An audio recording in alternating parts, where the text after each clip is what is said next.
Good news, as of Monday, you can fly overseas without having to ask the government for permission. Joining me live now is the Tourism Minister, Dan Tehan. Still in isolation. You really timed this badly, Dan Tehan. But look, good news. Monday, I'm sure you'll be happy to talk about this morning, that we've been in this perverse position where we've had to ask the government permission to travel. That doesn't sound very liberal. No, look, it's great news that as of Monday, when I get out of quarantine, we'll be able to freely travel and we'll be able to do so anywhere in the world. And it comes on the back of the wonderful announcement of the Singaporean government overnight that we're opening a travel lane with Singapore.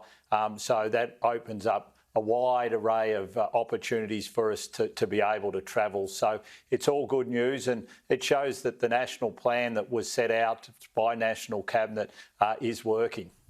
What about tourists? When can Queenslanders get them back? When can the whole country welcome tourists and international travellers?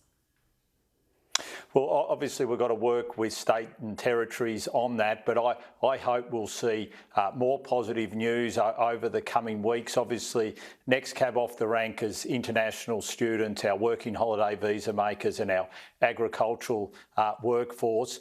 We want to make sure that they come, and then we open up to international tourists. And as Australia's Tourism Minister, I can't wait till that day that we can welcome back all those international tourists. 660,000 jobs in this nation are driven by our tourism economy, and the sooner we can get those international tourists back, the better. But we've got to make sure, obviously, that we reopen safely. That's the focus, and if we do that, the demand will be there when we do welcome back those international tourists. I don't know whether you're happy about this or not, being in isolation while this debate on net zero has played out within the party room, the joint party room as well. But here we are. There's an agreement. There's a plan that's been outlined yesterday. Last week when we were talking, you talked about the risk of not meeting this target, not going to Glasgow with this target. With this plan in place now, can our farmers, our agriculture industry avoid those carbon tariffs that European nations and others were threatening to impose on Australia?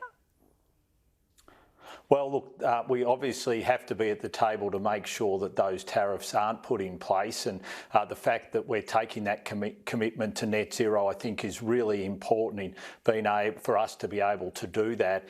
Just overnight, we saw a welcoming tweet by the European Union Trade Representative Valdis Dombrovskis welcoming our decision to go to net zero and saying that that will be looked upon very favourably when it comes to our free trade agreement. So that's our second biggest market that we're trying to get access to at the moment. So it is important that we're at the table, that we are able to defend against the imposition of tariffs that will harm our farmers and our miners and our resource sector more broadly. But two, we can also put the strong case, and it's a very strong case, that now we need to see from the European Union and the United States and other developed countries that are big users of agricultural subsidies, that they have to look at those because they're also leading to emissions. And as the Food and Agricultural Organisation has said, if we don't address that, it's going to be very hard for us to meet our Paris targets. So being at the table absolutely essential as part of this debate for the future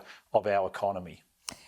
We talked to Innes Willicks before. He's been on the sidelines of this debate for quite some time, decades even. He says it's a mistake to rule out nuclear. Why would you do such a thing when technology is at the centre of reaching this target in 2050? I mean, technology is getting better across the board, including nuclear. So why would you rule it out?